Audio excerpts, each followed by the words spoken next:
नमस्कार, जय श्री राम। मेरा नाम है सुजाता देवी। हमारी चैनल का नाम है सुजाता देवी रिएक्शन वीडियो।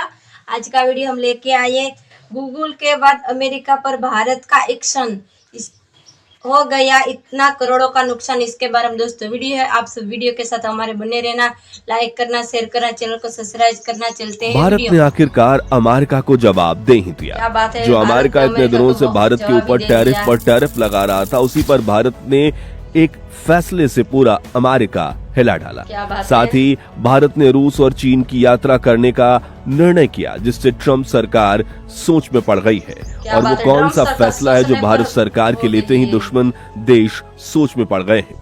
क्या आप इमेजिन कर सकते हैं कि दुनिया के दो सबसे बड़े डेमोक्रेसीज जो एक दूसरे को नेचुरल अलाइज मानते हैं, उनके बीच अचानक से डिफेंस डील्स पर ब्रेक लग जाए? जी हाँ, आपने सही सुना। भारत ने अमेरिका के साथ हो रही अरबों डॉलर के हथियारों की डील को अचानक रोक दिया है।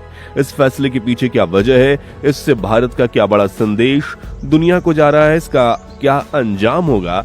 आइए गहराई से जानते हैं, इस पूरे मामले को समझते हैं। दोस्तों, अगर आप हमारे चैनल पर नए हैं तो हमें सब्सक्राइब करना ना भूलें। चलिए शुरू करते हैं। अंतर्राष्ट्रीय खबर एजेंसी रॉयटर्स की एक एक्सक्लूसिव रिपोर्ट ने यह खुलासा किया है कि भारत ने अमेरिका के साथ चल रही कई महत्वपूर्ण रक्षा सौदे पर बातचीत को रोक दिया है। यह फैसला अचानक लिया गया है और इसके पीछे एक बहुत बड़ी वजह है अमेरिका द्वारा बढ़ाए गए टैरिफ्स। रिपोर्ट के मुताबिक ट्रंप प्रशासन ने भारतीय सामान पर लगने वाले टैरिफ्स में 50% की भारी बढ़ोतरी कर दी है। इसी के जवाब में भारत ने एक साफ संदेश देते हुए इन डिफेंस डील्स पर आगे बढ़ने से मना कर दिया है। ये कोई छोटी मोटी बात नहीं है, ये एक स्ट्रेटेजिक मूव है जो दिखाता है कि नया भारत अब किसी भी दबाव में आकर फैसला नहीं लेता। ये एक तरह से डिप्लोमेटिक चेज का खेल है, जहां भारत ने अपने वजीर आगे बढ़ा दिए हैं। इस कदम ने वाशिंगटन में बैठे पॉलिसी मेकर्स को भी सोचने पर मजबूर कर दिया है कि भारत को हल्के में नहीं लिया जा सकता। कौन से हथियार थे डील का हिस्सा?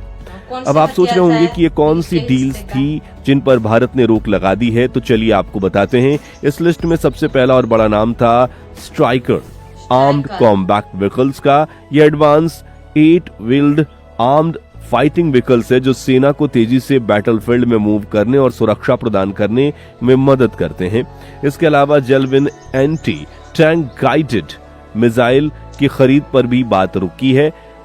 जेवलिन मिसाइल्स को दुनिया के सबसे प्रभावी टैंक डिस्ट्रॉयर हथियारों में से एक माना जाता है। और तीसरा इस लिस्ट में थे कुछ बोइंग विमान, जिसमें P-8 पेसिडोन जैसे मैरीटाइम सर्वेलांस एयरक्राफ्ट भी शामिल हो सकते थे। कुल मिलाकर ये सारे हथियार आने वाले सालों में भारतीय सेना की ताकत को कई गुना बढ़ाने वाले थे।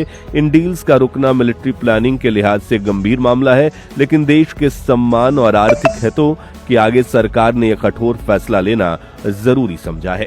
भारत का नजरिया और आत्मनिर्भर भारत। इस वीडियो में सबसे जरूरी है भारत के नजरिए को समझना। ये फैसला सिर्फ एक ट्रेड डिस्प्यूट का जवाब नहीं है। भारत अब यह साफ कर रहा है कि हम किसी एक देश पर, चाहे वो अमेरिका ही क्यों ना हो, पूरी तरह से निर्भर नहीं रह सकते। हम अपने फैसले अपनी जरूरतों और शर्तों पर लेंगे। इसके साथ ही इस कदम में मेक इन इंडिया और आत्मनिर्भर भारत की भी एक झलक मिलती है। पिछले कुछ सालों से भारत सरकार विदेशी हथियारों पर अपनी निर्भरता कम करने और देश में डिफेंस मैन्युफैक्चरिंग को बढ़ावा देने पर जोर दे रही है। ऐसे में जब अमेरिका ने टैरिफ्स बढ़ाने जैसा कदम उठाया, तो भारत को ये कहने का मौका मिल गया कि अगर आप हमारे आर्थिक हितों का सम्मान नहीं करेंगे तो हम आपसे हथियार खरीदने के लिए मजबूर नहीं हैं। हमारे पास दूसरे विकल्प भी हैं, और सबसे बड़ा विकल्प है अपने देश में ही इन हथियारों का निर्माण करना।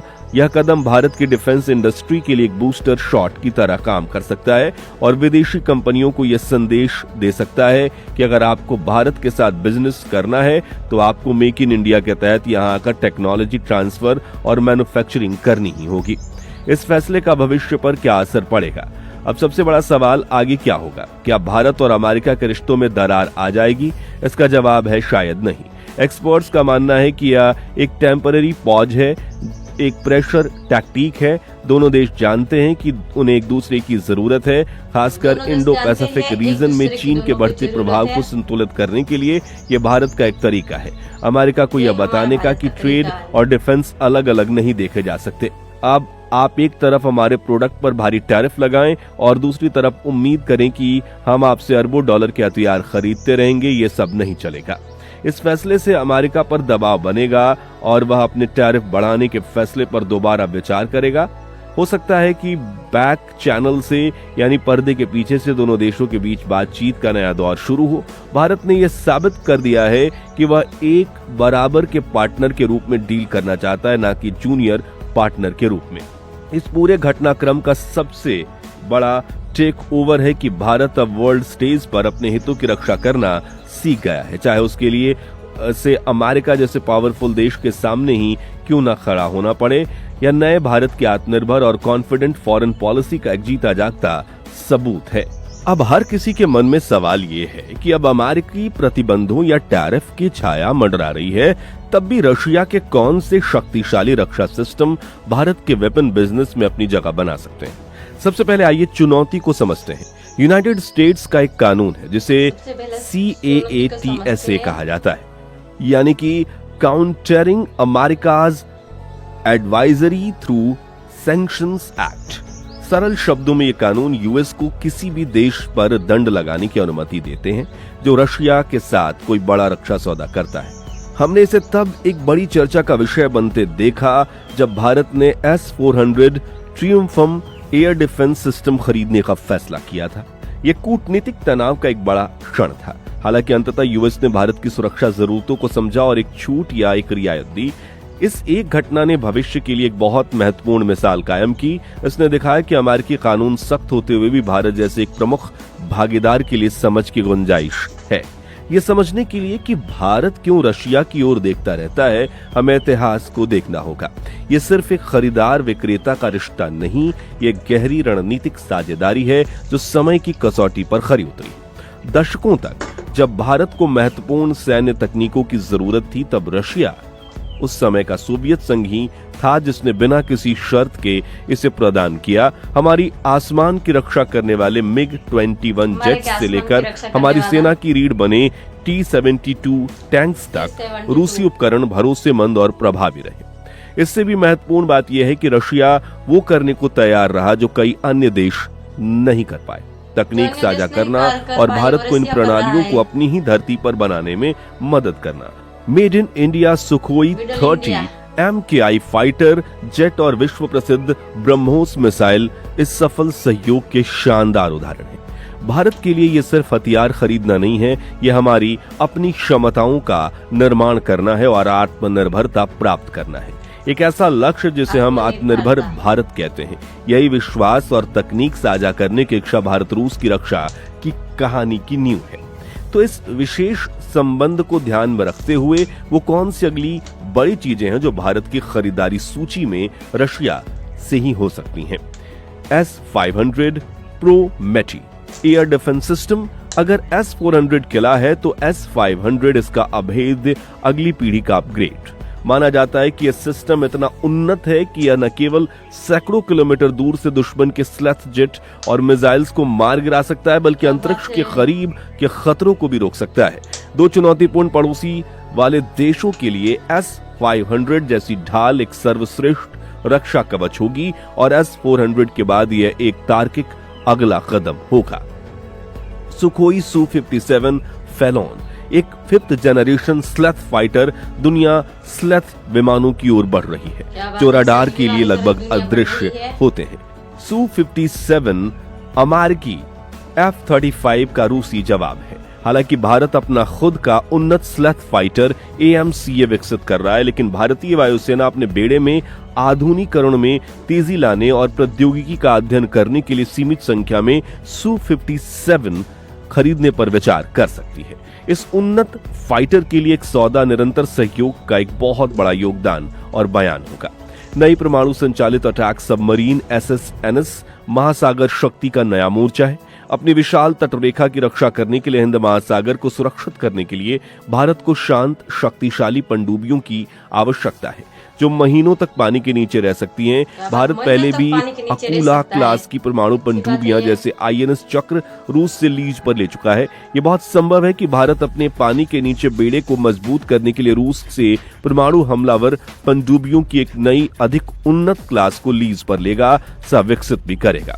भारत रूस रक्षा संबंध सिर्फ नई चीजों के खरीद के बारे में नहीं है, इसका एक बहुत बड़ा हिस्सा उन रूसी उपकरणों के विशाल भंडार को अपग्रेड करना है जो भारत पहले से ही संचालित करता है। इसमें सुखोई 3 MKI जेट्स के हमारे बेड़े को अधिक शक्तिशाली रडार और हथियार के साथ आधुनिक बनाना और हमारे T-90 टैंकों को अपग्रेड करना शामिल है।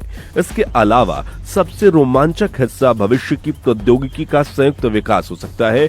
ब्रह्मोस मिसाइल की शानदार सफलता के बाद दोनों देश पहले से ही ब्रह्मोस सेकंड पे चर्चा कर रहे हैं, जो एक हाइपरसोनिक मिसाइल है जो आवाज की गति से 5 गुना से भी ज्यादा तेज यात्रा कर सकती है। और इस तरह की भविष्य की परियोजनाओं पर एक साथ काम करने में ही इस साझेदारी की असली ताकत है। अंत में भारत की रणनीतिक संतुलन साधने की एक मास्टर क्लास है ये अमेरिका पर रशिया को या रसिया पर अमेरिका को चुनने के बारे में नहीं है। यह उसे चुनने के बारे में जो भारत की अपनी सुरक्षा और एक अग्रणी वैश्विक शक्ति बनने की उसकी महत्वाकांक्षा के लिए सबसे अच्छा है। भारत यूनाइटेड स्टेट्स के साथ अपनी साझेदारी को गहरा करना जारी रखेगा, हेलीकॉप्टर और निगरानी ड्रोन जैसे उन्नत सिस्टम खरीदेगा। साथ ही यह उन महत्वपूर्ण तकनीकों के लिए रशिया के साथ अपनी समय परीक्षित दोस्ती को बनाए रखेगा जो उसकी रक्षा के लिए महत्वपूर्ण है। स्मार्ट कूटनीति का उपयोग करके प्रतिबंधों से बचने के लिए रूपी रूबल एक्सचेंज जैसे नए भुगतान तरीकों की खोज करके और विश्व मंच पर अपनी बात को स्पष्ट रूप से रखकर भारत अपना रास्ता खुद बनाता है। आने वाले कुछ दिनों या महीनों में पता चल जाएगा भारत कितना ताकतवर है और वो आज किसी भी देश के आगे झुक नहीं सकता। आपकी राय इस पर क्या है, हमें कमेंट बॉक्स में जरूर बताएं। दोस्तों ये वीडियो तो खत्म हो चुका है। आपको हमारे ये वीडियो कैसा लगा ये कमेंट बॉक्स में आप राय जरूर बता सकते हैं। और देखिए किसी भी देश के आगे हमारा भारत नहीं झुक सकता है, आगे बढ़ेगा। और एक नए ऐसे वीडियो के साथ आप सभी के साथ अपनी मुलाकात होगी। तब तक लिए जय हिंद, जय भारत।